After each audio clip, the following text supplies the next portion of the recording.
Welcome, ladies and gentlemen, to another exciting adventure of Into the Elements, a D&D 5th edition podcast and now YouTube real play game for D&D 5th edition that a group of us like to do for you every week. Say hi, everybody.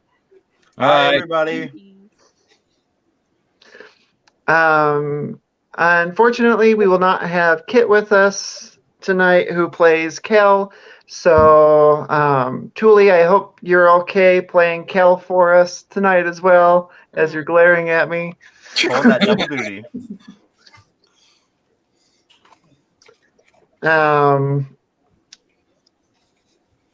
I guess now is the time to get back into our recap and our wonderful Ettenbroar. It will be our recapper this evening.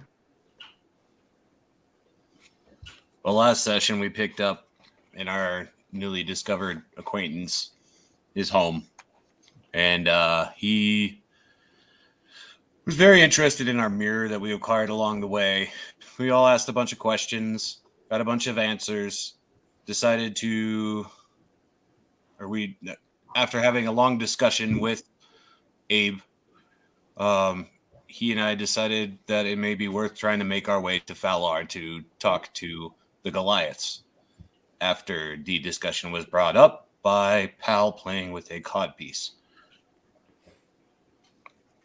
So we were told of airships on the docks.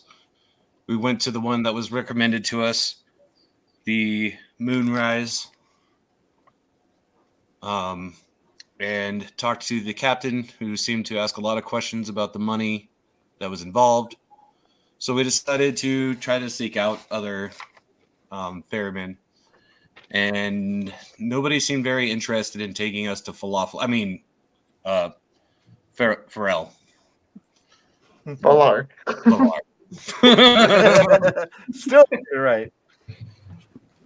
Didn't seem very interested in taking us to Falar, so we had the idea to try to reach out to our king to be able to help us with the monetary portion of it. And the only person we knew that might have a chance to do that would be Abe, and his form of communication was yelling into the air. So we decided that we would just owe him the money, and now we're heading onward.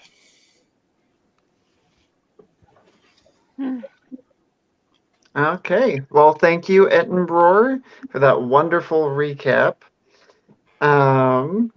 So, being at Abe's home and finally agreeing to just kind of deal with the IOU and give him money later, what would you all like to do? I want to try to take note of where his kitchen is. Okay. So that I can plan on making breakfast in the morning. So I assume we're staying here for the night and then heading out in the morning, or? What time is it? Yeah, that's what I was going to ask too. Yeah, that's a good question. With kind of everything, I believe it was like probably late afternoon at this point. Okay. Getting close to dusk. I guess we will. I'll ask Abe. So, what time do you think we could be setting out on this airship? I would imagine that depends on when the airship is leaving. So, you know your dude. You should talk to him. Figure out when we're going to leave, right? I believe there's a schedule posted. We can go check. I did see a board down there. They do a lot of trading, so yeah, they make regular trips. I imagine it's at the usual time, so we'll be mid-morning.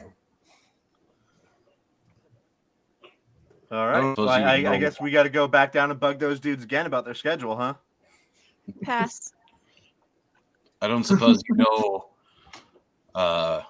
why all of the other ships don't really have interest in flying over.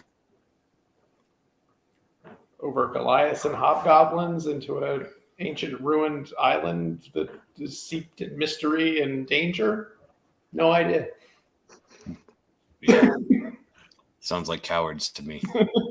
Clearly, they don't have an interest in being part of the legendary story of the Strike Force. That's They're that name lost. again. Yeah, the Strike Force found a place to stay for the night. We were going to. Are there any? Is there any furniture nearby? There's inns. Is there furniture nearby? I believe there's chairs and things. Is there like some sort of couch? I don't know. That's up to Abe. Is there a couch, Abe? Yes, probably covered in books and scrolls and raven dung. As you ask that question, he's just scooping some of the scrolls and books onto the floor. Here's good.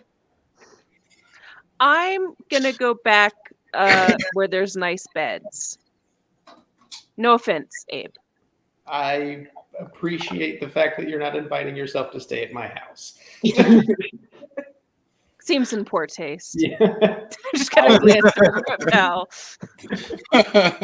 He's already laying on the couch. Well, When he does that, I'm going to look over at my ravens and say, "Be on your worst behavior." Okay, they're like, yeah, and they both fly up and they land on Pal, and they're gonna start just pecking him, going fucker, go, leave, fucker. I think they're giving you a sign, Pal. looks like a warm welcome. It's not a sign. It's a demand. So I'm going to. How many ravens is there? 2. 2. Okay. I'm going to see if I can just grab both of them. Give me a dexterity check. Yeah, let's see.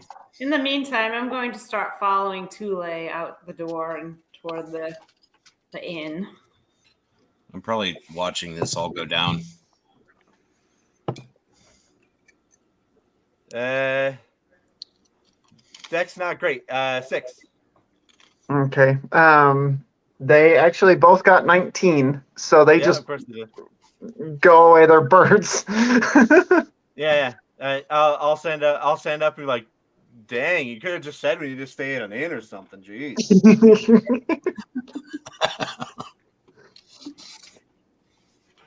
Perfect.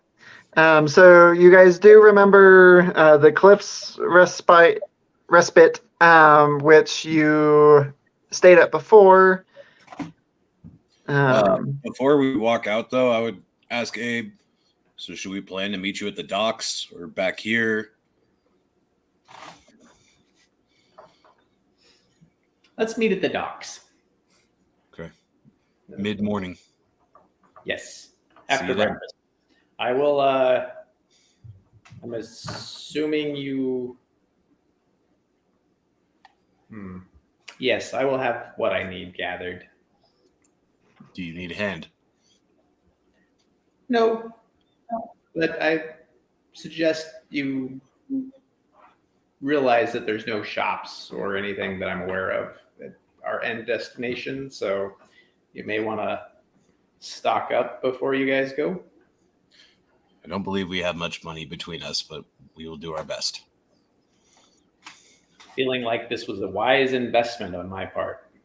I was feeling heavy like gold. We will return you in full and then some. Alrighty. Well, it's been a pleasure. There's the door. Good night. Good Good night. And then he's gonna look over the birds and be like, At that And point, they'll take Edinburgh is that. walking up behind him and just kind of like pushes him, not like shoves him out the door, but just kind of leads him out the door. Perfect. You come stumbling out of Abe's house after Ettenbrough pushing you, and you're back um, into the town. And where to? I guess we're gonna go over to the place we were just at to secure some rooms again. Okay. I would say that maybe we should check that billboard because we know mid-morning, but we don't know an exact time. Right. The man So makes maybe some of us could go to the hotel or the inn while the others go down. How about you Party. guys? How about you guys head over to the docks and figure out the schedule? I'll get us some rooms, and you guys can meet up with me. Sounds fair to me. And Okay. yeah, Be okay. Pal will just go skip. He'll just literally skip off like gonna go get us some rooms from this cool bar. Yeah.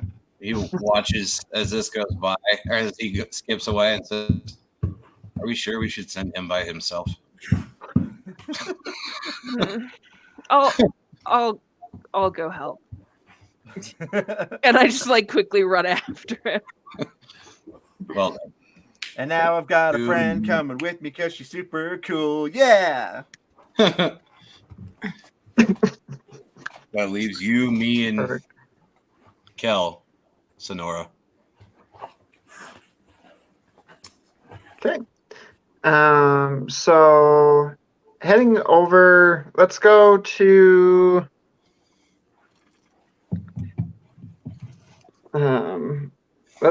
the Cliffs Respite first, since you would get there first. It's closer. Walking in, Pal and Thule. It's a little quieter right now. It hasn't really started picking up yet. There's nobody up top when you first walk in to that small little kind of room that there's a couple chairs.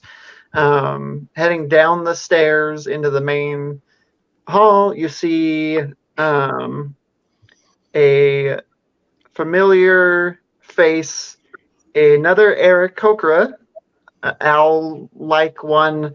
Quibble is standing there, cleaning some glasses, kind of talking to somebody off to the side. And he goes, "Oh, hello, welcome. We're back. Yay, you're back. Who are you? Oh, no, I remember you. You're all wonderful. Yes. Care for a couple more drinks? Maybe a couple more rooms tonight? Both of those things would be excellent, my dude. Awesome. Okay. Drinks first, or did you want to get rooms first? And is it just the two of you? Did you lose your traveling companions? Luckily not yet. They'll be coming after. They have to go check on something. Even Etten Broody?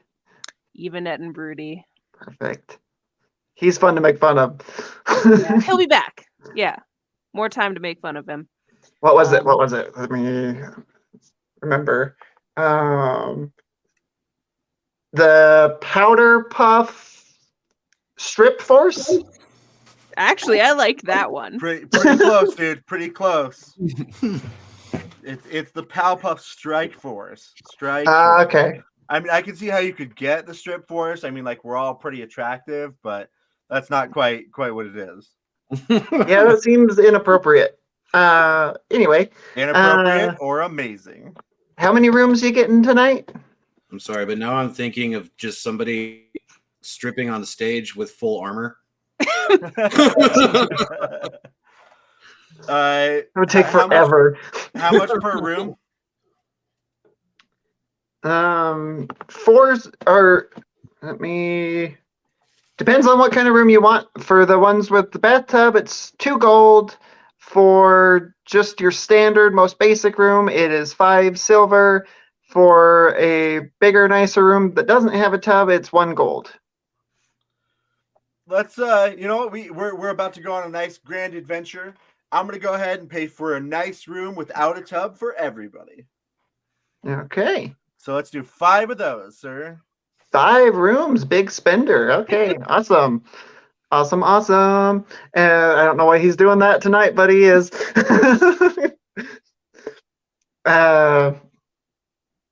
And he takes the money, gives you keys to 5 rooms, and he goes, well, it looks like we're pretty full up tonight. Most of the rooms are filled, but we had enough to accommodate you lot. And then can I get you any drinks started while Yeah. you're waiting for your friends to come back? Get me the strongest of whatever you got. For me and my very cloudy friend here. Yeah, did you want just strong, or do you want strong and flavorful? I'd like some flavor. Okay, mixed drinks it is for you. What I about will you, take pal? just strong, my dude. Just strong for pal. Just like me. He's a strong dude. Ugh. Okay. Starts pouring up drinks. You guys are waiting. Go back over to the rest of our party, seemingly led by Ettenbroar, walking through the town. Just kind of a busy city life as you're going through. People just running back and forth. You see large carts moving through the streets with large wooden boxes and crates and everything moving through. A lot of them going in the same direction that you are, or coming from that direction from airships. It looks like a new one has just docked and has been unloading. As we're walking, I would ask Nora, so where did you actually meet Abe? Good question, Edison. I don't remember. You met him here. Okay. You came here to try to get to the archive, and you were having difficulty getting in for doing your research, and you were pointed in the direction of Abe, who is somebody who goes out and does finds for like things like this. He's been well known for that. So that's kind of how you met him. I'll tell Edinburgh that Abe assisted me when I needed to do some research at the archive. He is an eccentric, but I think generally well-meaning guy. Well, as I said earlier today, if you trust him, I feel like I can trust him. And in our brief conversation, he seems to be upfront for the most part. For the most part, I would agree. Okay. And that's about about what I would be having as we're like walking along. Okay. So you get to the air docks. The one ship that you had dealt with before that gave you a lot of the information is gone. The Moonrise is still there. Like I said before, there was another ship that has docked that there's a bunch of people pulling stuff off and having other crates put aside to go back on. And you're looking for like a board of departures. Is that what? Bulletin board kind of thing, yeah. Okay. Yeah, you can find one. There is a kind of shack to the side that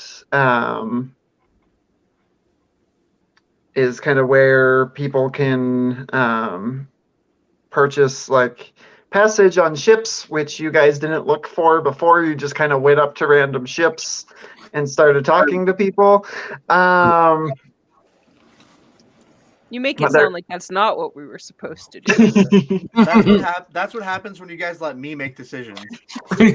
Just ran right up to the nearest ship. Yeah, pretty much.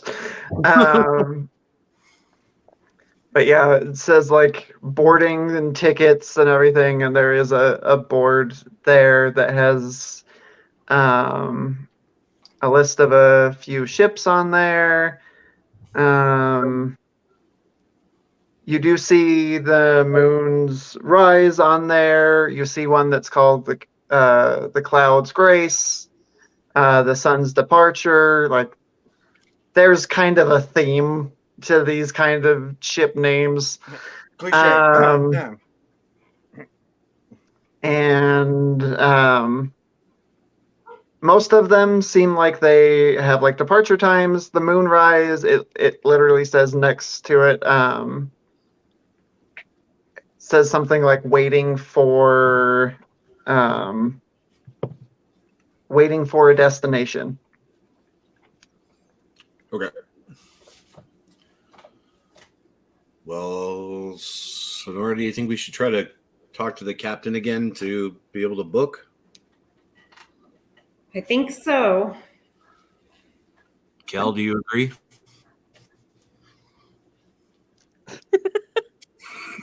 Do you want me to run Cal, Thule? You just have the character sheet. I just can't look at it at the moment. Yeah, so that's fine. I'll take care of character sheet. okay. Sorry, Perfect. I had to. So Cal just kind of goes, yeah, since we already talked to them, we might as well just go back and see you a good time for departure, since Abe's kind of covering the bill anyway, and he didn't seem like he wanted to leave his house, so we can just kind of talk to them. At least let them know that we're interested. Okay, so you guys just walking back up to the ship. Yep. You walk back up. Once again, you see that younger man kind of sitting up top, and he looks down and he goes, wow, you back for more abuse? Is that what's happening? We would just like to know when the next departure is, please, sir. Yeah, I would too. We're just kind of waiting for somebody with money to show up and tell us where they want to go. Get your captain and get back to your job. This is my job, but I'll get the captain. And he starts like ringing the bell. Hey, captain. Hello. Hello. And then after a couple minutes, you hear a door kind of slam open and hear somebody walking up. Is he on the same exact rope in the same exact spot too? Not in the same exact spot, but he's up in the. Gotcha. This time he's actually up in the crow's nest kind of area. Okay. Is there? Can I try to depict what he is actually doing up there? Yeah, give me a perception check. The dice are over here. Be prepared, man. Adam! Be prepared. I don't know. But you do hear a voice go, Rin, there's other ways of getting my attention. What? Oh, those people are back. They, I guess, want to talk to you again. I don't know. He kind of hear a little bit of a sigh, and then he walks over. Yes, how can I help you? Are you back with money and hoping to board an airship today? You see this tabaxi standing in front of you with this big golden mane with braids down. It with lots of shiny little clasps and things in it. Very fancy, elegant clothing. And North Star is standing before you. So I rolled a dirty 20 on that. But Okay. then I could tell you what I would say to him too. Yeah. So with that dirty 20, you notice he is just kind of like constantly like rechecking like all the ropes, making sure that everything is secured properly. He seems to kind of Seems like he's actually doing his job up there and not just like heckling passerbys. yeah, that's just what he does as his hobby. That makes it. I would just like Ettenbrough, if that were the case, he would have brought that up to the captain. But Okay. So he'll basically be like, we're trying to make passage to Fular. And Falar, huh? What draws you there? To a land of Goliaths and hobgoblins and terrible monsters. we believe there's something there that's much more important than Adventure seekers. I like that. I don't know if we're seekers so much, but Are you adventurous enough to fly us there? We're the most adventurous ship in the air. Good. If I remember right, I think you had mentioned Abe before. Is he going to be accompanying you? He will be. he will be the one paying for passage. Ah, good. Good. At this point, Abe would probably show up since he was going to plot and plan with the captain on when they were going to leave. Okay. Would you want to have you would have noticed this group in front of you? Would you have been kind of stealthy about your approach? No. Okay, so you're just kind of there? Yeah, they're just walking down the dock. Hey, North Star, 10 o'clock. Sound good? As you all turn and see Abe behind you. Well, here he is now. Kel just goes, wow, usually I'm a lot better at seeing things. I'm just so absent-minded today. It's like they're not even here. I don't know.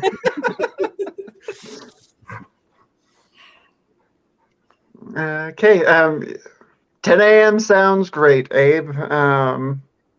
We'll discuss price in private like we normally do. The normal discounted rate applies, and they're paying me back, so I'm good for it. Sounds good. I still owe you one. Okay. Well played. We will get everything prepared. We will get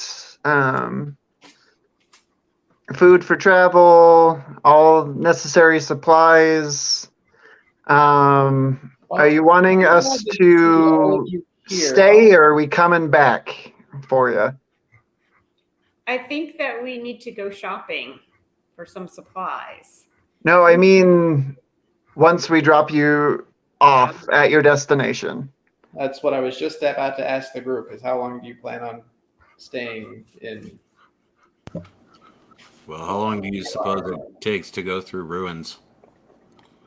Well, as an archaeologist, years. Well, as adventurers, people seeking one specific item, shall we say, 4 days? I am How very far impressed at your ability to narrow down a single item in an entire island in 4 days. How about a week? Fair. 1 week? We could wait a week. If you're going to be a couple months, we would come back for you. I will just throw this out there, North Star, but I think by the time we arrive, they will understand that this is not going to be a short task. So we might need to just schedule a return trip. Okay. But for now, let's just go with what they feel in their hearts, their little black hearts. Sounds good. I think we're all getting bored here anyway, so we can get bored there just the same. I know nothing of this island, so. Though I did hear that fruit's in season, so it might be worth your while to hang out for a few days and load up anyway. Yeah. Sounds good. I'll also check. I think there was a Goliath around that was looking for passage back there anyway.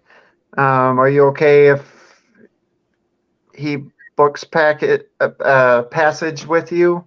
Absolutely, he could be useful. I mean, it'd be interesting to talk to him. He kind of looks He back just at kind of smiles at you.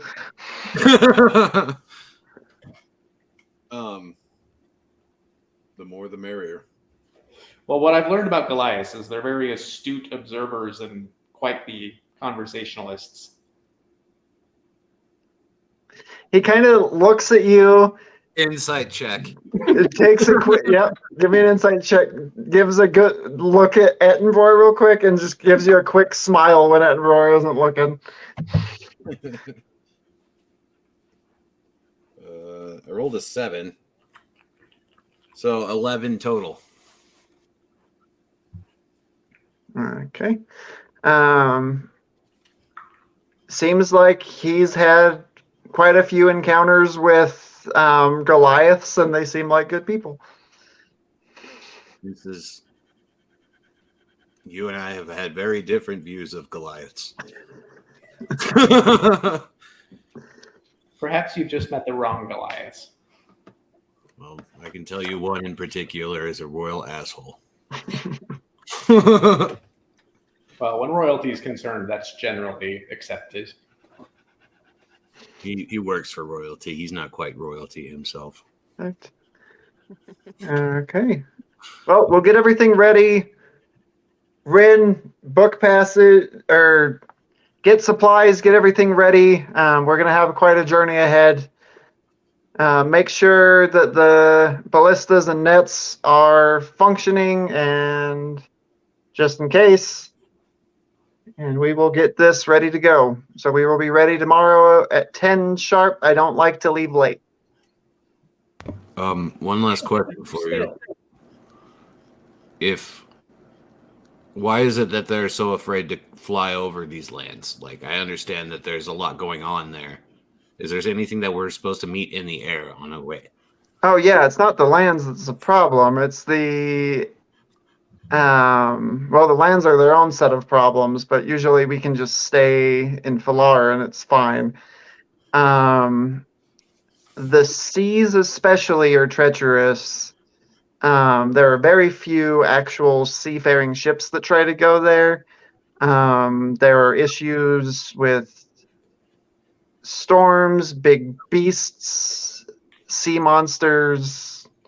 Every horror story that you've ever heard of on the seas are in those waters. There have been issues in the sky as well. There are a few islands that will pass over that have some flying creatures that sometimes try to interfere. Hopefully this time we won't deal with a dragon. That was terrible. Sounds it. But yeah, and there's also a lot of storms. These seas are prone to storms.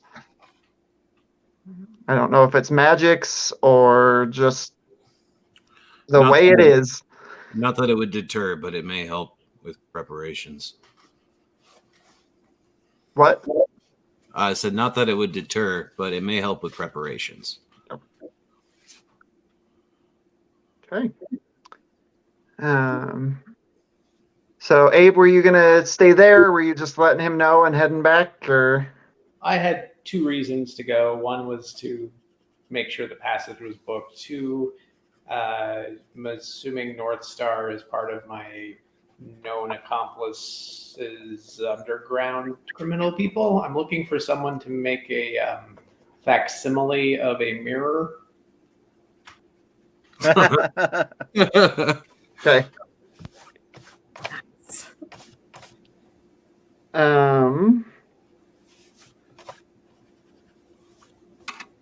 Mark off for the information for finding the right person and a good copy. Mark off 65 gold. Okay. I just want it prepared for by the time I'm back. I want to Okay. Effectively, I want to have that mirror on me, but I want to have a copy ready for me when I return to town. Okay. Easy enough to do.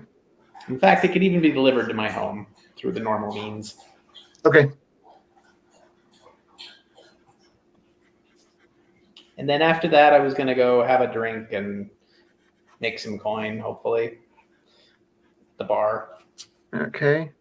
Do you normally go to the Cliffs Respite, or would you go somewhere else that's a little less crowded? Whatever's most touristy at the time. The most touristy? Yeah, you got to make money off the suckers. That's the Cliffs Respite. Amazing. By far. That's why you live in a tourist town. Yep. Yeah. So then you would be a little bit behind them because you'd be figuring that stuff out. And the rest of you, are you just going back to Cliffs Respite, or are you making any other stops on the way? I feel like we should meet up with the group at least before trying to go and seek out other items to help us on travel.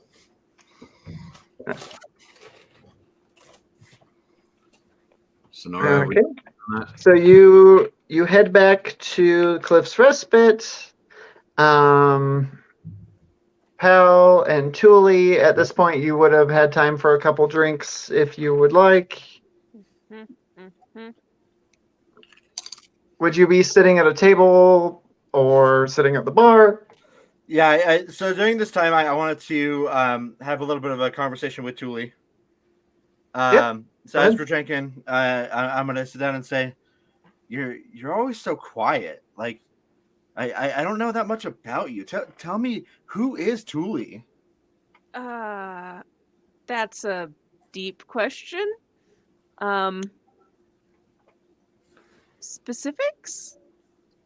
Anything you want to talk about, man. I mean, we're never alone. Like, it's so weird. Like, I don't think we've ever been in the same room by ourselves. Kind of think back. Yeah, that's probably true. Well, you know that I'm the advisor to the king. Yeah. And my name's Thule. Yeah.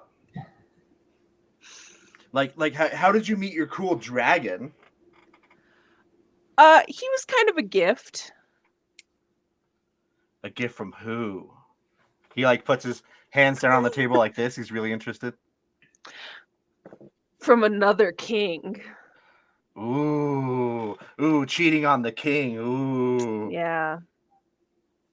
From my family back home. Oh, what made you come to Volti?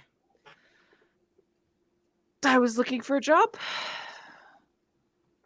Wanted to kind of get out on my own. And the king thought you were like super cool and powerful? There was a recommendation made for me. Interesting. Who recommended you? Again, the other king. Oh, okay. So was she like trying to get rid of you? Like, because I mean, I feel like people do that to me sometimes. There might have been a little bit of that.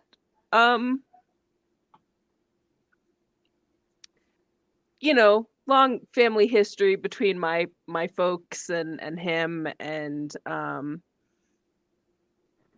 you know, kind of doing a favor As the for many people.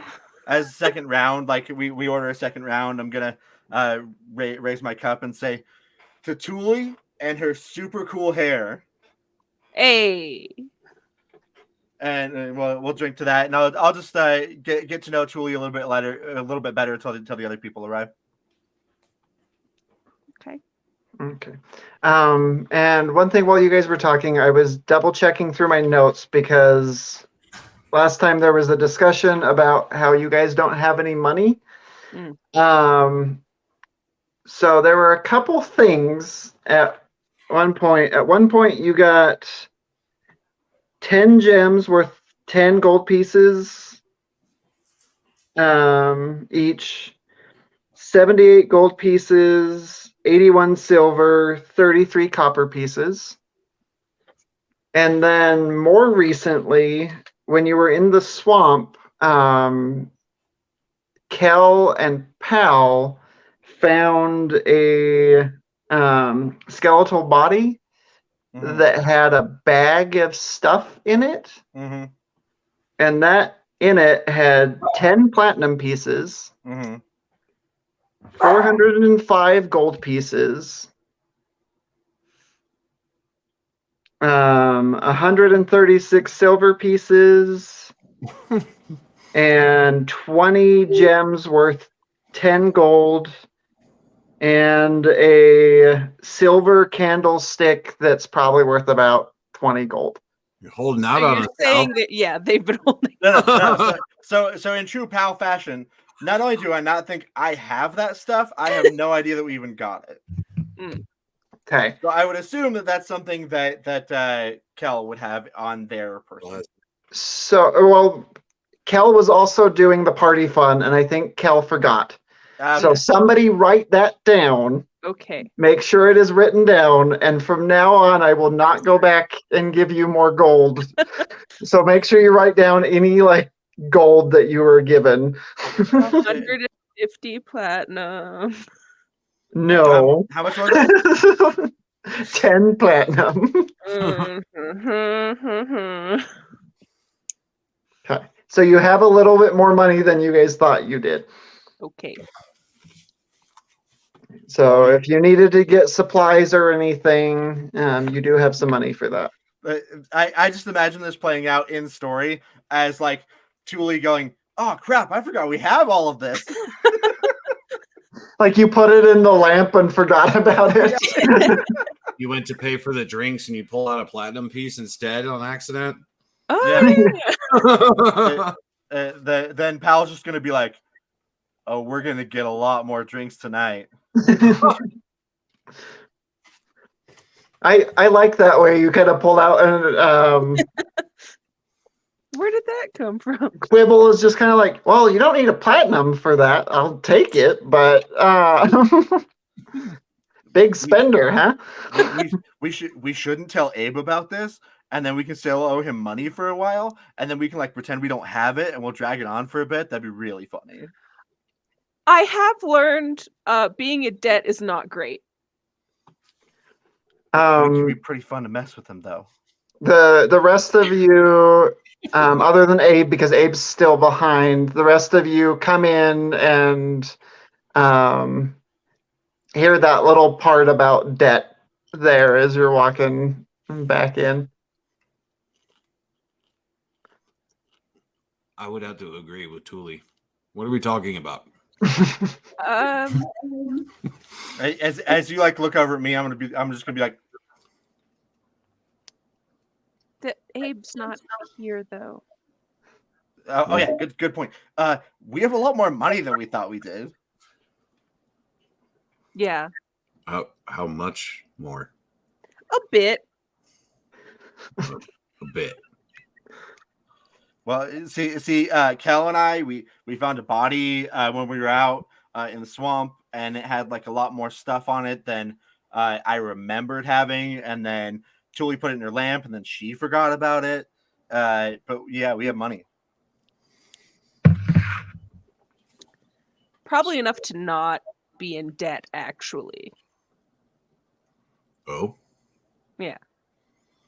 Then why are we still indebted? Because we just saw the money just now. We could, I mean, if you want to, I'm not going to leave again. I'm a little, but if you wanted to go back out and find Abe again and bring him some money. Well. Or we could just do it in the morning. So the fact that you told me that you can go into your lamp, correct? Yes. How long can you stay in said lamp? I can stay for a full night's rest. But you do have to come out within... Shit, we never asked how long the ride is either. I imagine it'd be a couple days. Okay. I mean, did you want me to like hide away and not have to pay for my fare? I can That's try to do that. what I was trying to think of. There's a way, but if there's not a way, comfortably, because I know you like your comfort. I do. I think we actually like have plenty of money. I don't think we need to worry about it. Actually, How much do we have exactly? And we give him the details of how much money Yes. we You have close to 700 gold between all of you. We were told though by Abe like 1,500, right? Or 1,000. No, I don't think so. Do you remember what you told them specifically, Abe? What is it, 1,000 gold maybe?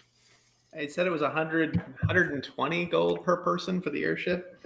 yeah. So that's like 700. So we actually can just pay for it basically. Yeah. Okay. And So this that's- way, pal, this way if we don't borrow money, we don't owe interest. What's interest?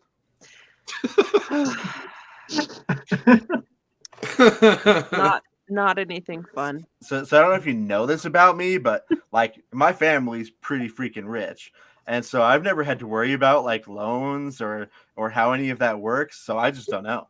I mean, I don't think that having a wealthy family precludes you necessarily from having those experiences, from personal experience. But you know, I understand. Yeah, I've never really dealt with money like having to worry about adult things like loans. I mostly just like take my money from being a guard, and then like Mm. I'll go to dad, he'll give me the rest, so I'll leave him alone, that kind of thing. Yeah. It's nice to not have to rely on your parents for that, though. Yeah, mostly it's like the only thing my parents do for me though, so I kind of like to take advantage. My parents gave me nothing but comparisons to my brother. They gave you that winning You'll- smile, sir. No. That's all his own. So were you guys sitting at the bar? Or were you sitting at a table? Yeah, I imagine we'd be sitting at a table. Okay. So about this time, as you guys are discussing, Abe, you walk in to the bar. It's starting to pick up now. There's a bunch of people around. There is a group sitting at a table that you recognize. A group that you can't seem to get away from. Yeah. As you walk in, I feel like I would make eye contact with you and just kind of nod. More You than would anything. notice I'm carrying a very well embroidered kind of very natural looking, basically a guitar.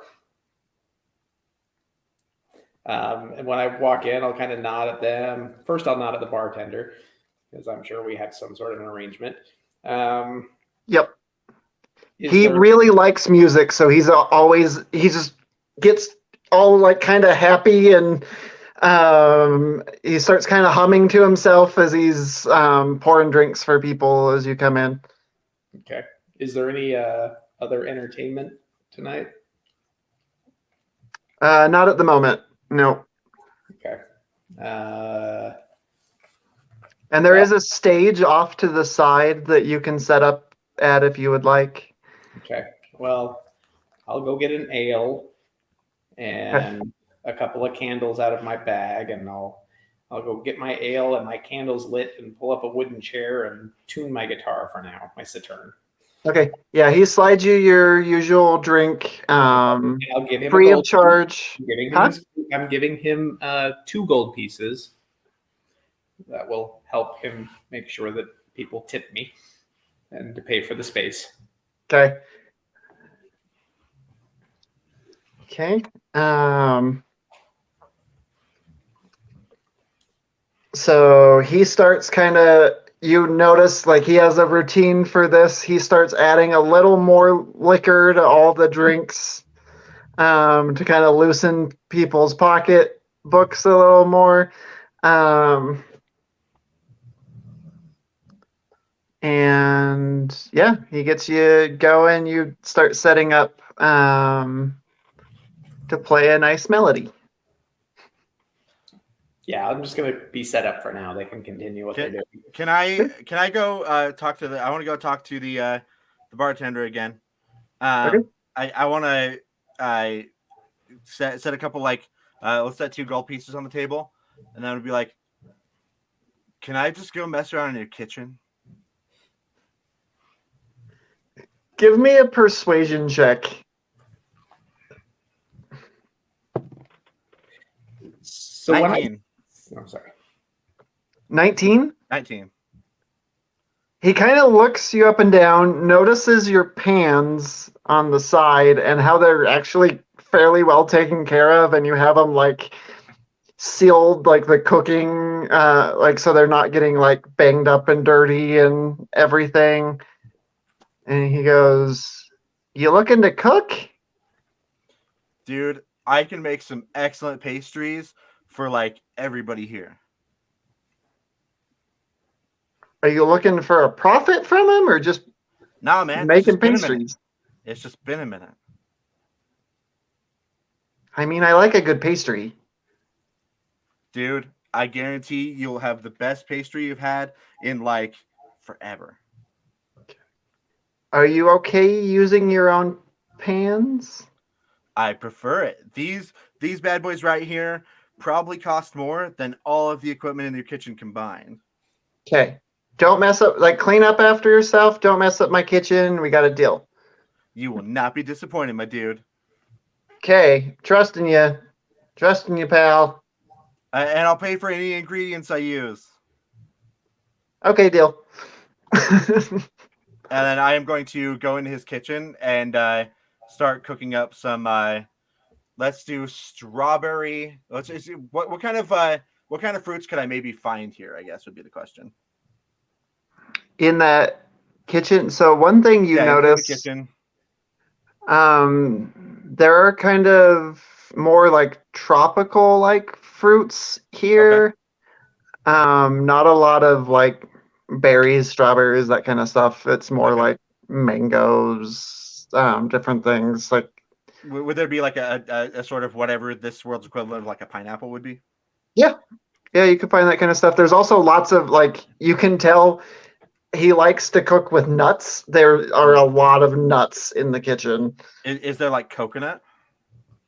Yeah, there is actually. Okay, so let's do like a pineapple coconut pal puff. Okay. So I'm gonna start mixing that up and cooking, and he's just gonna be singing to himself. Got back in the kitchen, been a little while, yeah. Okay. Perfect. With your cooking feat, does it have anything for like a roll for cooking, or does it just say you can make it? Let's see. Haven't looked at it in a minute because it's been a minute since we got to a kitchen.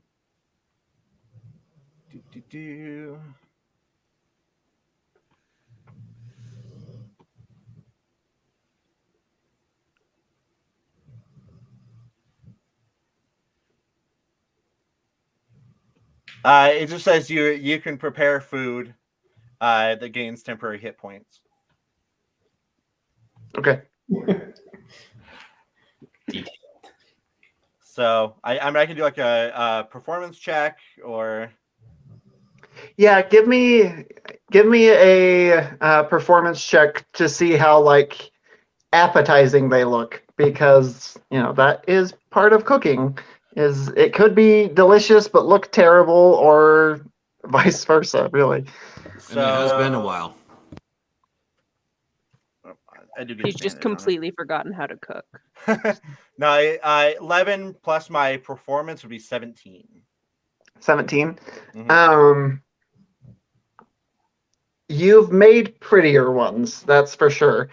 But you're a little rusty with that. They still taste fantastic. Like they some really good flavors. It's really like unique. It's a little different for you. You're used to like different fruits Mhm. that you normally work with. So they have a good flavor. It was just like with the pineapple and everything, kind of caramelizing out. It just kind of made them look a little like drippy. But they definitely are solid Pal Puffs. Nice. I'm gonna make like a whole bunch and just start like after I've made a bunch, I'll just start like walking around and distributing to everybody in the bar. You keep getting from like you're like walking to random people, right? Yeah. People keep. I didn't order that. No. No. Trust me, it's free. You don't need to pay for it. You did order it. You just didn't have to say so. And I'm just gonna lay a couple in front of everybody and just keep walking. Okay. Give me a just all around persuasion check. Because you're just this random like paladin walking it around, handing out weird pastries to I don't know everybody. if you can see this, but natural 20 there. Hey, with the strength of those drinks being increased a little bit, like everybody's just thrilled. And you give one to 26 total. Quibble too, and Quibble's like, "This is amazing. Why is this so good?" Because if there's one thing I'm good at, it's making food. I can be I had terrible all about a these lot of other ingredients things. in the kitchen. Yeah. Okay. Well, thank you. I probably use like a lot of ingredients though, so here's another gold for it. Well, thank you. He actually slides it back to you, and he goes, "That is the tastiest pastry I've ever had. I'm not going to accept that last gold." I'll take it back and say, all right. I told you it was great. I'm just gonna keep it going if that's cool. Yeah, you better. Right. You better. And that's I'll just be doing that the rest of the night. When you approached us with the Pal Puff, I'd look up at you and say, "This isn't the special ones, are they?" Now, you got to make sure people know that they're eating those. Like I can make you one if you want. He thinks about it for a second and says, "No."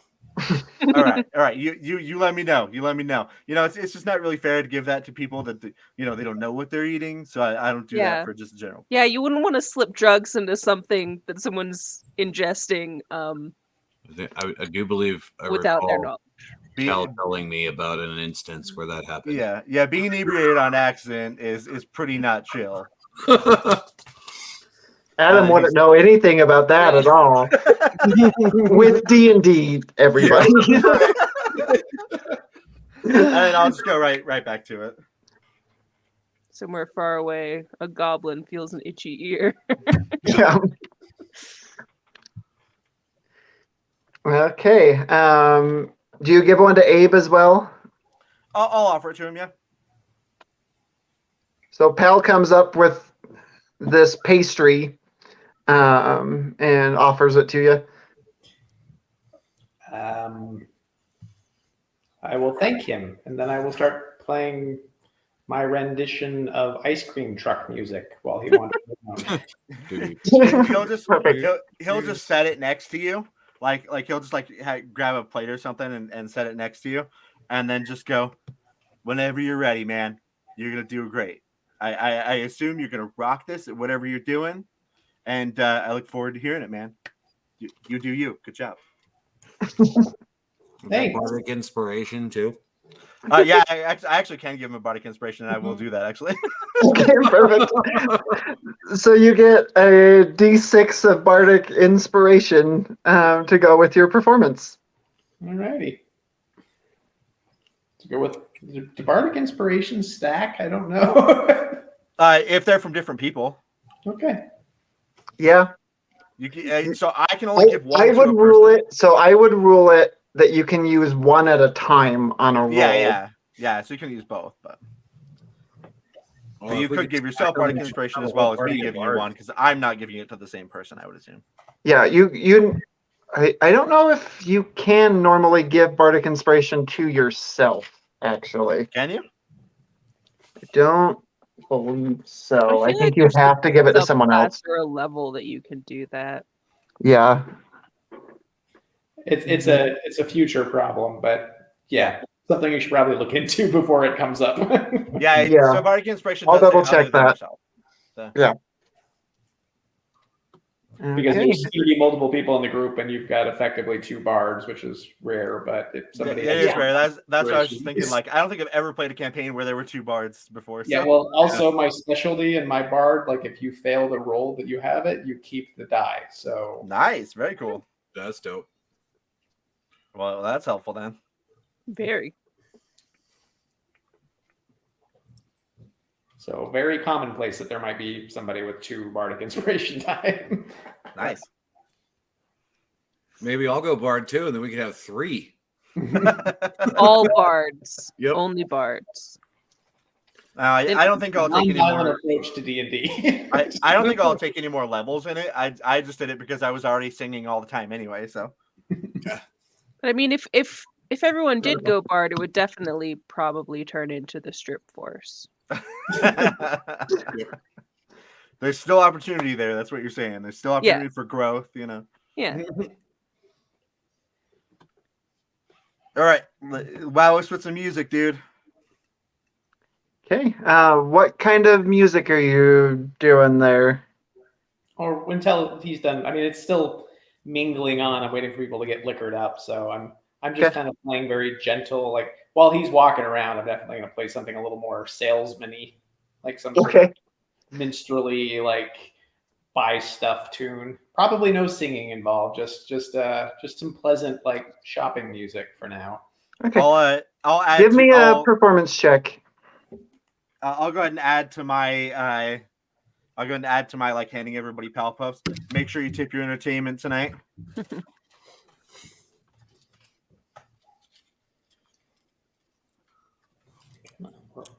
There. 16. Okay. Yeah, it seems to be helping. Like you've got it to a point that like without him even meaning to, you have the music going with Pal walking around, so like the steps are like to the beat and everything. And it is seeming to help. You're already starting to get a few tips coming up, even though you haven't really even started yet. I'm just double checking that bardic inspiration thing.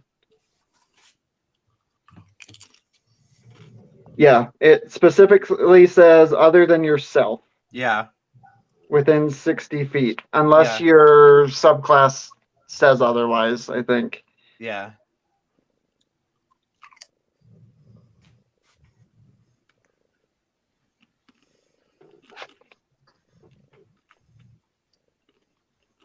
It also does say a creature can only have 1 bardic inspiration die at a time. But since there's 2 of you, I'll rule it a little differently with that. If it's coming from separate people.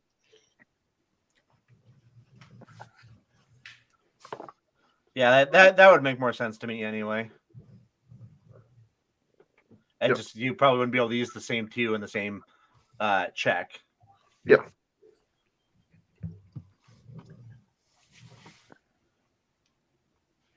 All right.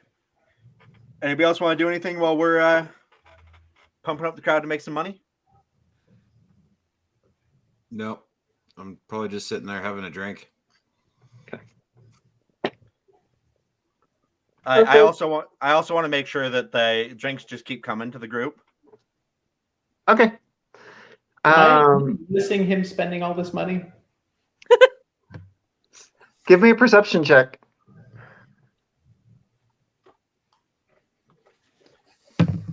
First character that doesn't have quick perception. You ready for this, Ed? Yep. Coming from me, 6. Ooh. Unlike your 27s you used to get. Like you're not paying attention too much to that part. Like, it almost seems like Pal is working for drinks Okay. because he keeps going back into the kitchen and making pastries and stuff, and then like grabbing more drinks as he goes. I think this is literally my first D&D character that doesn't have insane perception. That's true. Yep. Well, welcome to playing a character that I usually play. Okay, and then when you start really getting going and like you're really starting to perform, Quibble jumps up on the counter and he goes, "Abe is here to perform tonight. It's always a good show. If you ain't tipping, I'm not making drinks for you." Woo, go Reminder. Abe! Abe. When he jumps up and does that, I'll use prestidigitation to make a shower of sparks pop up over his hands. He doesn't realize where it came from. And he kind of is like, "Juh." I can do that. Quibble, I think you're magic now. Magic now. I got magic hands. Okay. Would you like to describe your song that you play? I have my finale, but the rest of it will be pretty generic.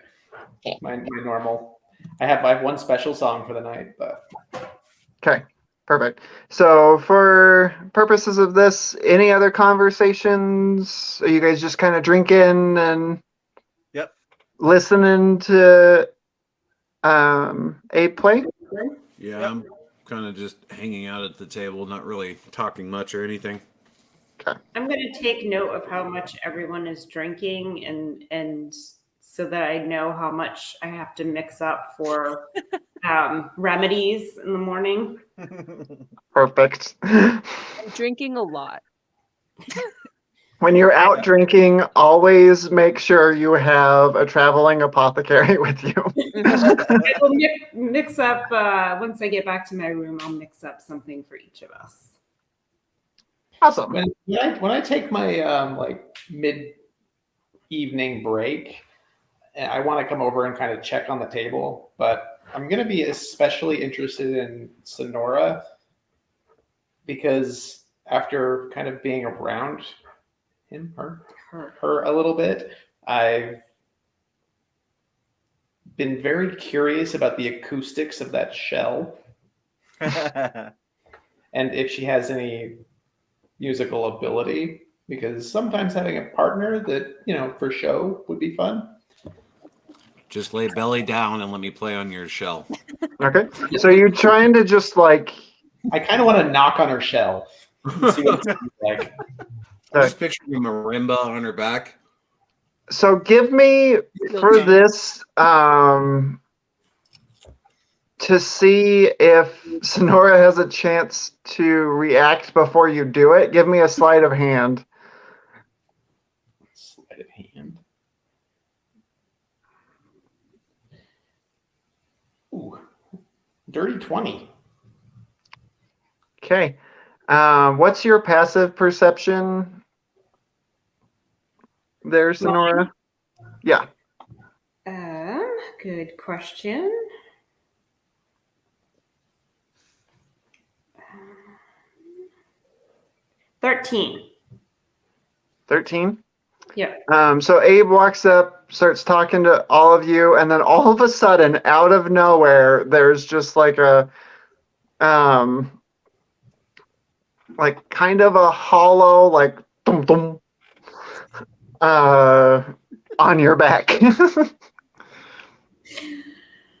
I'm going to like pop my neck out and swivel my neck around to look to see. Was it a pleasant sound or an unpleasant sound?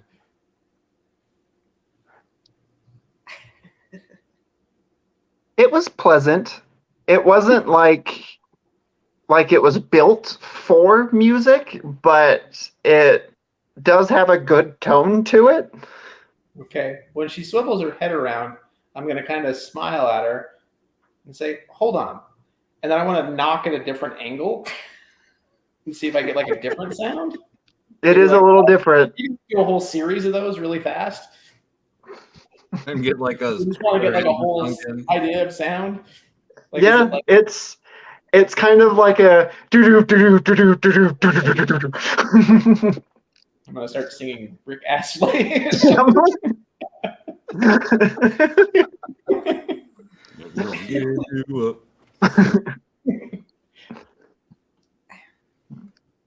I'll yell to Sonora. Michelle, good sir. Have you considered a career in music? I have not. Would perhaps I interest you in, since we're going to be traveling together for a while, maybe I mean, my Saturn is really nice and my singing's not so bad, but partner, I am not one to go into the limelight. we'll work on it later. So you have a good sound. And there's a lot we could do together. Then I shall restrain from biting you. That would be helpful. As he's doing that, I'm gonna say, Abe Sonora team up song. Collaboration. Yep. Perfect. So also before we leave in the morning, I'm going to try to find some like soft tip drumsticks to add to my kit. Perfect. Easy enough for you to do. You know this town really well. And we're going to an island, so if it's island music, that makes sense. Gonna need that. Perfect. Okay, I'll go back to my set. See. So sometimes it feels like our characters aren't going to get along, and then you do stuff like that, and it's amazing. And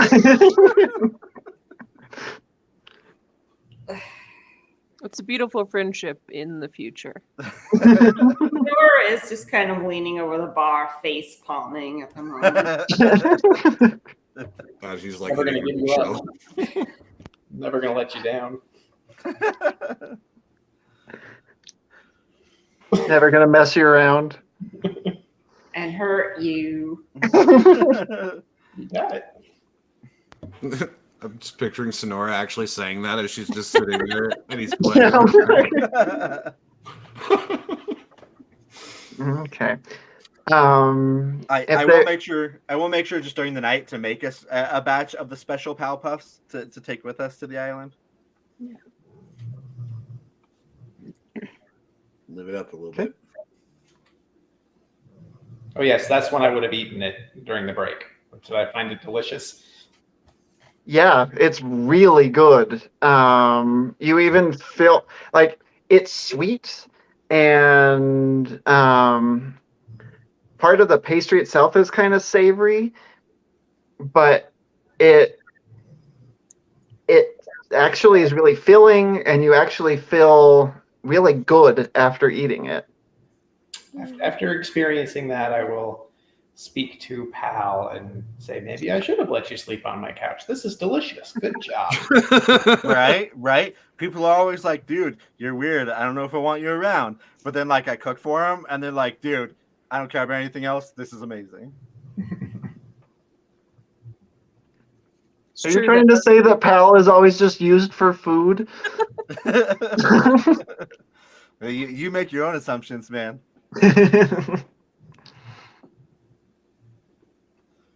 Okay. Is that anywhere near the and then table? eventually I'll just after I've fed everybody a bunch, I'll sit down and have a couple more drinks with the crew and just have some Okay. Who's all been drinking tonight? Only had a couple. I've had one ale. Okay. I had like 2, and then after cooking I had like 4. Okay, I think Kel would probably be drinking too. Mm-hmm. So everybody that's been drinking kind of heavily, I need you to give me a Constitution saving throw.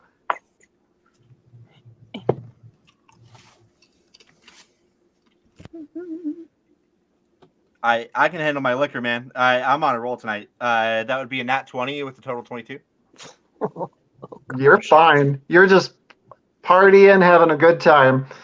It's a 7 for Thule And a natural 2 for Kel. Oh and a boy. 6 for Cal. Yep.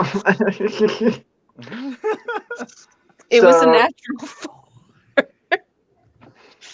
So you two find yourselves kind of bathroom buddies. Like, both just not like. Here, I'll hold your feathers back. Yeah. I got your cloud hair. It's fine.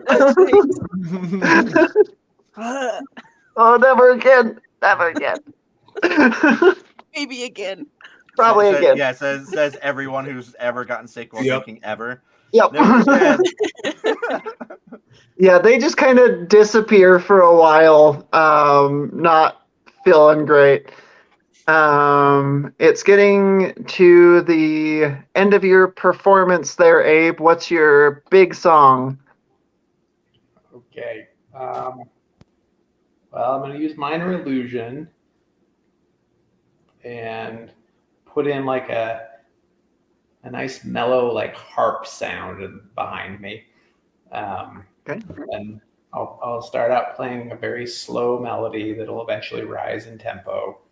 I would probably, like, right when it's about to start to stand up and start walking away and turn around as this is happening. Okay. And I'll just begin. Leaves are falling all around. It's time I was on my way. Thanks to you, I'm much obliged for such a pleasant stay. But now it's time for me to go. The autumn moon lights my way. For now I smell the rain, and with it pain, and it's headed my way. Sometimes I grow so tired, but I know I've got one thing I got to do. Ramble on, and now the time is now to sing my song. Christelle's face was that was the best part of Yeah. that. That was Yeah. amazing. Levi, give me a performance check with advantage on For that sure, one. yeah. And if you haven't used my inspiration, that's Edinburgh would That probably was start great. to clap as soon as it was done. Just Yeah, standing ovation from everybody, or actually, I should probably wait for the. yeah, because it could be really crappy, but I had a bardic inspiration too. Does that just add to it? yeah. Yeah, you just roll the d6 and add it to the roll. While he's doing that, I'm gonna have a coin with the light cantrip on it, just like a lighter. So with my bonus, my roll in that would be a 39. 39. yeah, Edinburgh would just start the slow clap as soon as there was like the dead silence. Yeah, it's there. There is a pause for a moment. Like there is no sound when the song ends for just a moment. And then you can see on a couple of the faces of these big, burly men, just a gentle tear down the side. And then everybody erupts up and starts cheering and yelling. And it is just a cacophony of sound from just everybody cheering and standing ovation. One of the best performances anyone has ever seen. And your cup just starts getting filled with gold pieces. A pair of panties hit you in the face. They may or may not have been mine. From that amazing performance, all in all, and it's a combination of all kinds of, there's copper, silver, gold, even a couple platinum pieces in there, and it adds up to a 204 pieces of gold altogether. Damn. For one performance because it was so good. Did you get my iron balloon reference? Yeah. I'm just saying the Pal Puffs help too. Just saying. Yes, they did. Yeah, they did. Good job. As soon as the hype would die down, too, Edinburgh was just standing on the other side, started the soap clap, and it starts walking upstairs after the hype kind of like starts to settle. I'll head up after Edinburgh and just kind of pat him on the back and say, "Can't wait to be able to fight again, bro. Getting the itch." I never want to fight, but it's always necessary. Come on, you have some fun with it too. It is kind of fun to crush a skull every once in a while. Yeah. We'll get there soon, man. For the kingdom, though, right? For the kingdom, as he walks into his room. Exactly. That's all I do. Okay, so you guys are able to get to your rooms for the night. Abe's able to go back home. Everything goes fine. Edinburgh pulls out his owl bear since he's in his own room, right? Uh-huh. Yeah. He curls up with his owl bear. Perfect. Okay, so you're able to get a great night's sleep. Thule, it's very nice for you. These are really nice beds. It's rare when you're traveling, which is the main reason you hate traveling. In the morning, you're able to have a nice breakfast.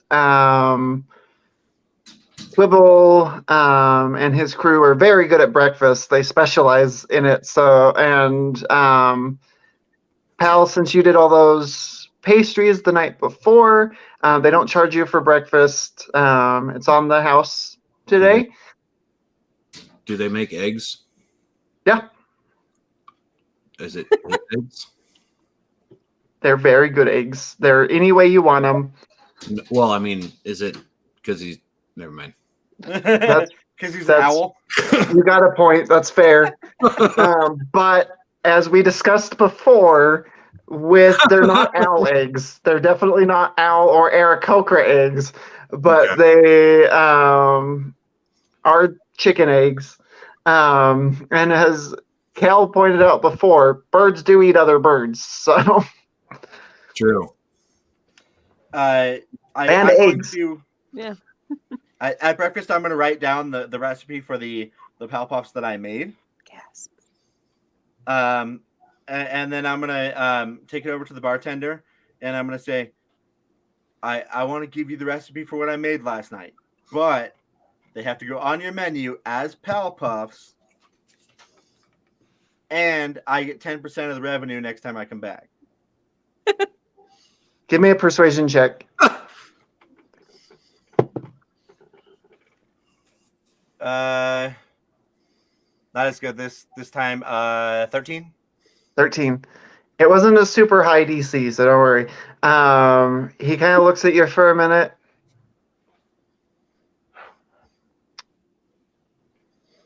%. You got it, man. Deal. All right. Yeah. Got to get that brand out there, you know. Yeah. Yeah. Perfect. So you're able to have nice breakfast, and then head into the airship. Yep.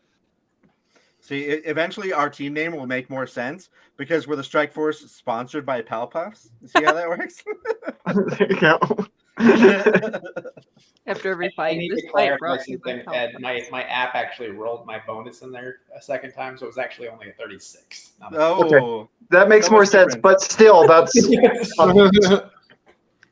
so in D&D, a 30 is like if you were to Like set that as a DC, that is an impossible check. Nearly So What I didn't realize is when I rolled it, it actually used the inspiration, and I had rolled the inspiration separately. So I just wanted to clarify. So if you're watching, Okay. like, how the hell did he get a 39? yeah. I was doing that a little bit, but yeah. That's Like, awesome. max roll on when I rolled the inspiration die, so it was a max roll on a max roll. So, but yeah, Just clarifying, so it's not a question later. Right. Yeah, perfect. Thank you for that. So you all head to the airship. Ed, there's just one Yeah. spell I would switch while we were resting there, just so Okay. you know. Yeah. I'm trying to find what level it is. Circle Yeah, of you Truth. definitely got a long rest, so you're able to prepare your spells for the day if your class allows it. Wait, Circle of Truth? No, that's not a. Never mind. So I'm just going to assume that I took. I'm going to take like just a dozen Pal Puffs with me, just so I can put that in my inventory. Yeah. Just 6 regular ones and 6 special ones. Okay. Perfect. Okay, so getting over to the air docks, it's pretty busy. It's a morning. Everything's getting ready to go. You see the moonrise. It's majestic balloon on top that's black in color with speckles of silver, so it looks like a night sky filled with stars. And instead of sitting and resting like it has been, it is up, ready to go. There is some steam coming out already. And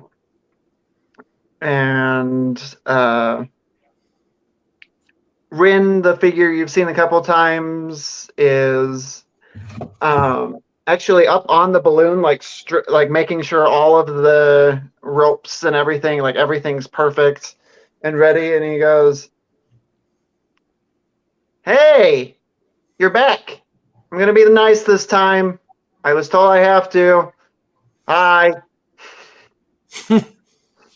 I'll say hi, and then I'll hand him a Pal Puff. I'll be like, "This is He's for you." on top of the balloon, like he's. Okay, so I'm gonna be like, "Hey, when you get down here, I got something for you, man." I don't know if I trust it, but I'll be down shortly. I understand why you'd be hesitant. Now I trust it more, oddly. And then the doors open, and the vibrant, big smile Tabaxi comes out, and you can see him a little closer, and he does have like his 2 front fangs. You notice one, it has a gold cap, and one has a silver cap Sick. on them. You don't know if they need to be there or if you did it by choice. But he's like, "Welcome, welcome. Well, you ready for a true adventure? Because I know I am." Yeah, we are. Yeah. I suppose so. Okay. So Abe, would you have gotten there early, or would you be just getting there on time? I would have gotten there early. Okay. So Yeah, I would have had a few extra items to bring to the ship. So okay. So you can kind of you hear the commotion. I don't know if you're down below or whatever you're doing. yeah, I'd hear it. I'd probably be up on the deck. Okay. So yeah, you all see Abe there waiting for you as you go up onto the nice ship, and as North Star is standing there, he goes, "Ren, ring the bell." And Ren slides down, flips around. He's very like acrobatic, and he gets up there and starts ringing the bell. Company meeting. And you start hearing people coming up from below. And North Star goes, "Just like everybody to kind of get to know the crew, know who's taking care of you on the passage here. Guy you've been talking to up top there, that is Rin. He's our deckhand. he's kind of a smart ass, and he kind of gives him a look, but he's good at what he does. I will be your captain, North Star, the best captain that has ever graced the skies.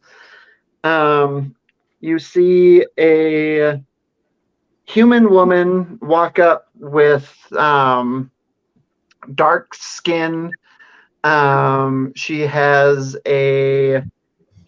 kind of, it's dark hair, but you can tell it's a little red in color, and it's in this huge, thick braid back. She has a couple scars. She has a very good build about her as she's walking up, and she has a big broadsword on her back, and she kind of just walks up, and he goes, this is my chief officer, Chamali. Chamali just kind of gives you all a nod. He kind of gives her a smirk, and he goes, she's never the most personable, but she gets everything done. Don't piss her off. And then he looks back at her, and she's just glaring daggers into him, and he's like, sorry.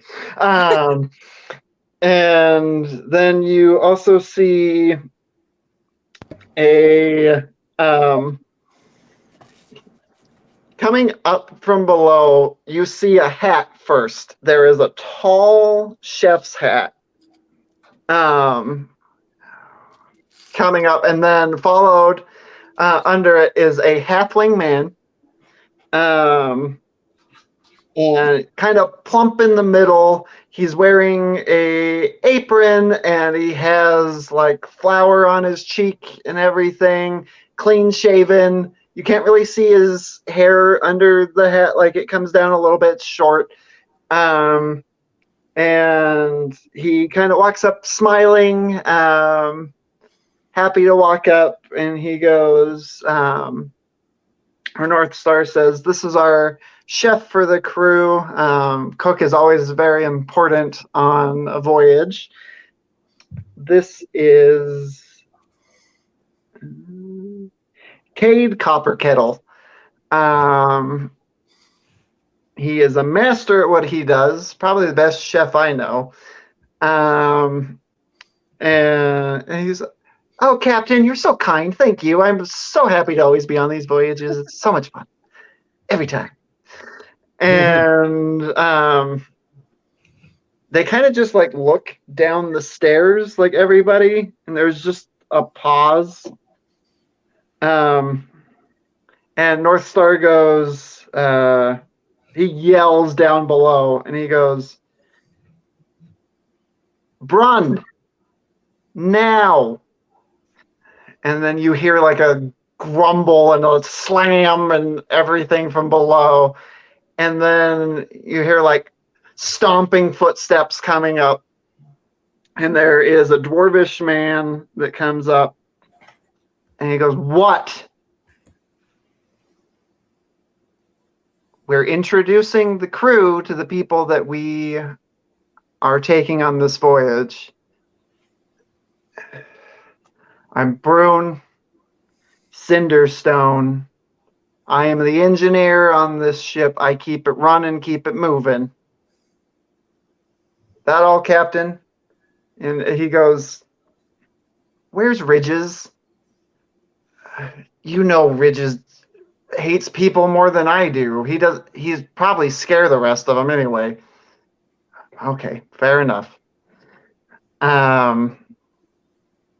North Star says, last member of our crew who helps out down below, his name is Ridges. He's a lizard folk.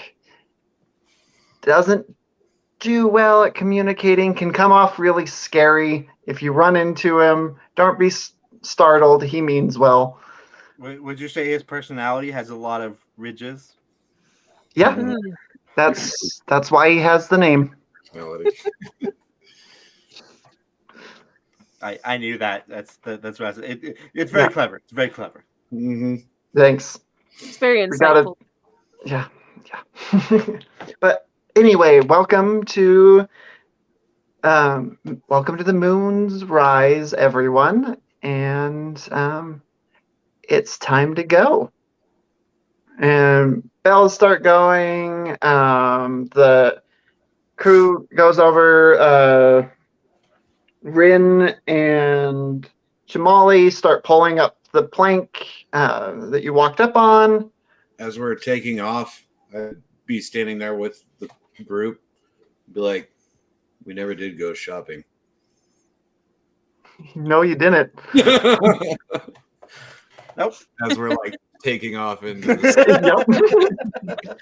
Perfect. So you start flying up into the clouds.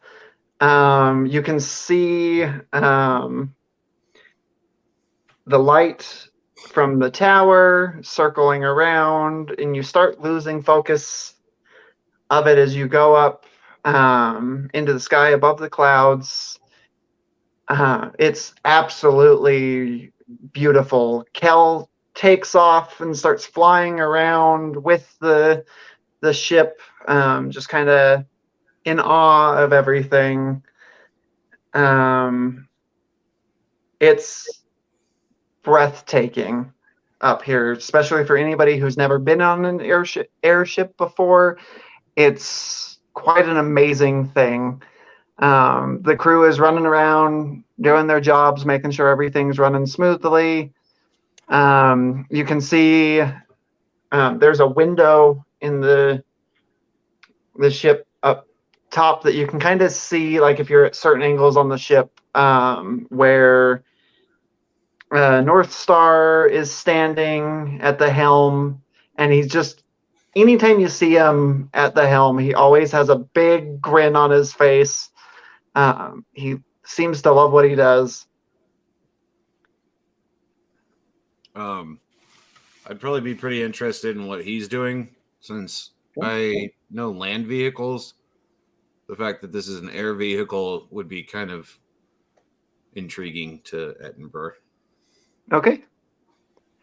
Would you want to go? So you'd be up by the captain's quarters, or would you want to go down in the engine room? I would start off by talking with the captain and trying to learn as much as I can from him, and then just kind of seeing what everyone's doing on the ship. Yeah, he starts talking to you, and he's talking about how it's mostly steam run and everything, and this ship. He keeps talking about how it's the best ship that you could ever imagine. The only ship that it. Well, no, I saw one down below, but yeah, I've only seen 2 ships ever. So. Well, you'll never find a better one than this, that's for sure. If you are trying to figure out how things work, though, I know Brune comes off as kind of a dick, but he knows what he's doing, and he does find joy in teaching and that kind of thing. So feel free to go say hi to him. Don't let ridges startle you. I've dealt with a lot of dicks and a lot of scary things when I was in the military, so I think I can deal with it. No. I just while this is going on, I just want to go right to the kitchen with what was the cook's name? Cade. Cade. Have we ever figured out how long this journey will take? You can kind of ask any of the crew. Yeah, I'll just kind of ask him. So, how long does it take to get to where we're going? Oh, we're going to Falar, right? Falafel, yeah. No, I can make you a falafel, but we're going to Falar. It's 3.5, 4-day trip. Cool. So, if you need any help in here, here's my application, and I'm just gonna set a Powerpuff on the table and just say, we can talk, and I can help you out. Give me a persuasion check. He just kind of smiles at you, and he's like, he kind of just gives you this first look, and he's like, it's always nice to see somebody who thinks they're a really good cook and likes making food for people. 22. 22. I'll give it a shot. He seems kind of skeptical. He takes a bite and he goes,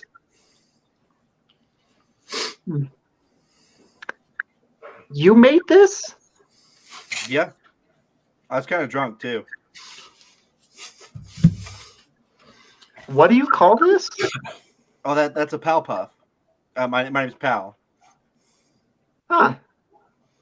I mean, I could think of better names, but this is really good. This is really, really good.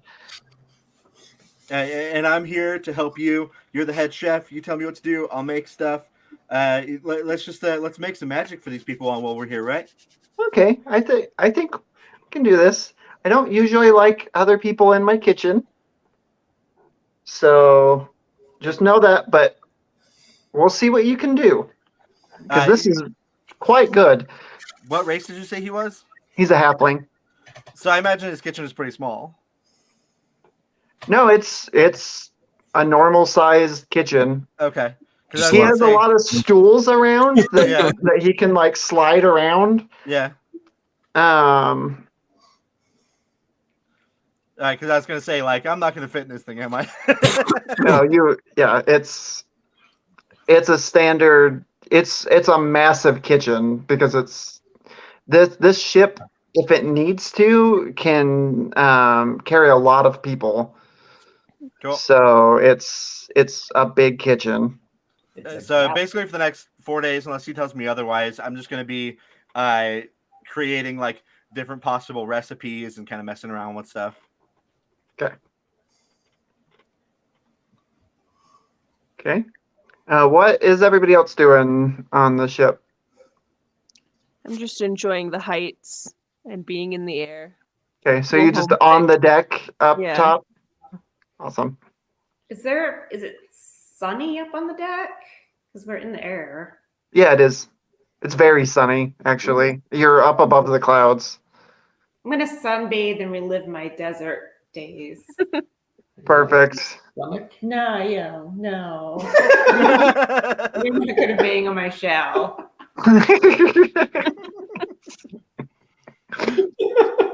And I just kind of picture you with like a little like tropical drink with an umbrella, like just sitting there. like Abe's just like kind of out of the corner, just like with his drumsticks, just like. Yeah, I'm watching for Abe. Protecting my shell. I'm going to be doing a little bit of stitch work and prepping like little things that I can pull bolts out of quickly. Okay. Perfect. And then Kel would be, I think Kel would just kind of be enjoying flying around with the ship and everything. It looks like we lost Ettenbroer, or he's coming back. Ettenbroer, were you going to then go down or stay up with the captain? So after learning how he's up there like navigating the ship, I would go down there and see how the ship is actually run. Okay, so you go down the stairs, and then you have to go down a couple floors because there's like a main floor when you go down that has both the kitchen and then all of the cabins, and you all have your rooms designated, and you were given a tour. You would have actually been given a tour by Chamali, who is basically just like walking around going, rooms there, kitchen there, engine room below, deck is obviously up. Any other questions? Good. And just kind of like wanders off. So then you go down below, and as you're walking down, there is some like there are like coals and things because they use fire to heat the water to do steam, and it's kind of dark down here, and there's a little bit of like steam and smoke kind of filling the top, and there's like windows that are letting it out, but it's still kind of rising up. And as you're walking down the stairs, out of the corner of your eye, it looks like there is a pile of coal just smoldering to the side. And as you kind of like walk down and look more towards it, it seems to move and kind of lift up. And this big lizard-like face with black scales, and then intermingled within the scales are these like bright red and yellow scales. So it does look like coal, kind of like changing through. And he just kind of like turns his massive head towards you, and he goes, "What food down here for?" I'll look around and say, "Who's the food?" I'm down here. Who is food? Your captain sent me down here. I'm here to Looking for Brun? Huh? Looking for Brun. Yes, and to see what you all do. Run! Food to see you. And then you hear like clanging and things, and then, huh? Food to see you. And Brun like kind of looks to the side, and he goes, "Oh, you're you're with the group going to Falar, right?" Yes. Yeah, sorry about that. Ridges, we've gone over this. People are not called food. Like, stop saying that. It scares people. How can I help you? Well, it's not the first time I've been called food. I'm just wanting to learn how this thing runs. Yeah, I'd love to show you. I enjoy my work, that's for sure. Warm down here, huh? Yeah, always is. Be ready to sweat. That's all right. And then you hear Ridges go, "I don't sweat." We know, Ridges. We know. It's okay. I could have guessed that. Also, one thing I forgot, you would have met as well. There was a Goliath that has come on the ship as well. He just says hi very quickly. His name is Drumnar. He lives and works in Falar. But he was very brief, and then he just went to his quarters. Did he say his clan name? He did not. Okay. I was just wondering if there was any kind of, like, if I would have had anything click, if I would have. Yeah, he didn't really give you that much information at all. He was just kind of brief and then went down below. But you guys kind of just have a nice meal prepared throughout the day, some great sights and everything. Your first day comes to a close. As it gets dark, you do hear over like a loud speaker that comes out, kind of like a horn, saying, "Rin, we're flying over the rocks. Keep an eye out." And sunsets, which is the most beautiful sunset that you've seen with how high up you are. Then it goes to a beautiful evening, beautiful night, stars everywhere around you as you're going. I feel like Kel would also be helping keeping an eye out for him too. Yep. And then speaking of that, who would it's night now, everybody's starting to go down to your quarters. Would anybody be kind of staying up top for a little while? You would be? As after I learned what I could from him, if he was still going, I would. be down below. But Okay. We don't want to waste the open skies by hiding below decks. For sure. So Thule and Ettenbroar and Kel give me a perception check Gonna use a different dice. with disadvantage because it's dark. well, I don't need disadvantage because I'll have rolled a 1. Good job. 15 for me. And 19 for Cal. Okay. So actually, Thule, Kel, and Rin would all see this.